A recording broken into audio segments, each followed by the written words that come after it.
Well, everything's gotten harder for LeBron because the Cleveland Cavaliers just got worse playing the Pistons without their team. Yeah. Like half of the Pistons. Yeah. Kevin The Love Ish Smith Pistons. hurt his fifth metatarsal, whatever that means, basically the thing that connects your little pinky to your wrist. He broke that. He's out for 6 to 8 weeks. Not only that, the Cavs lost to the Pistons and looked bad doing it. What is going to be the long-term implications of this Kevin Love injury? Well, first of all, the defense will get better. Ooh. I mean, that's why it's kind of like, remember in the finals the first year, they're like, they lost Kyrie and they lost Kevin Love. Like, yeah, but they got so much better defensively as a result because the guys who are taking up those minutes now, that's what they do, you know.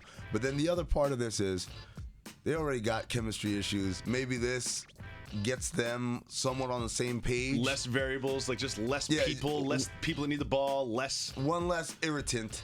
And I'm not calling him an irritant, but that relationship is an irritant within that locker room. So one less thing to try to heal or mend or whatever. And then by the time he comes back, ready for the playoffs, he's rested, and he gives them another element there. I think this might be a blessing in disguise for Cleveland. Ooh. Yeah. What about this, though? This is an interesting angle. If Cleveland was going to make a deal, right? If they were going to make a deal, it seems like Channing Frye would have to be part of that. Yes. But now without Kevin Love, can they afford? Can they do that? Depends on who the deal is for. By the way, all the deals that they've been rumored to be involved in are terrible. They're not like this is not George Hill ain't coming to save the day. No, like, that's just thing. George Hill is not going to make this team turn the corner. Kevin Love got hurt. Now I can't trade Channing Frye for George Hill. Like, that's okay. That's probably another blessing in disguise, to be honest. He's like the fourth worst defender at point guard this season. But no, I think because. This is what I've been saying. The answer to the Cavaliers' problems in terms of winning the East are all in that locker room. They don't need anyone. They have enough to get it done, and they just. I mean, obviously, when you talk about reincorporating Isaiah Thomas, all of the growing pains they're going through.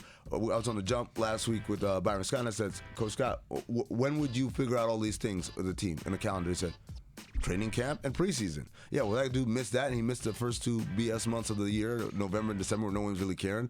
And his October is January. And so it's a lot harder for them to kind of figure out who they are when they're, part of their team is still kind of in the getting ready for the season mode. The spotlight, the losses, the media attention is not helping at all either. You can already see it starting to wear on Isaiah Thomas in every single press interview. Well, I mean, welcome to this is the big time, right? It's exactly what it is. You're not the scrappy underdog and everyone just cheers for him. You are now. You're not the Kings anymore. Or even the Celtics, right? The Celtics are like, oh, the little engine that could. Now you are in the land of expectation, and this is what it looks like when you're not smoothly sailing.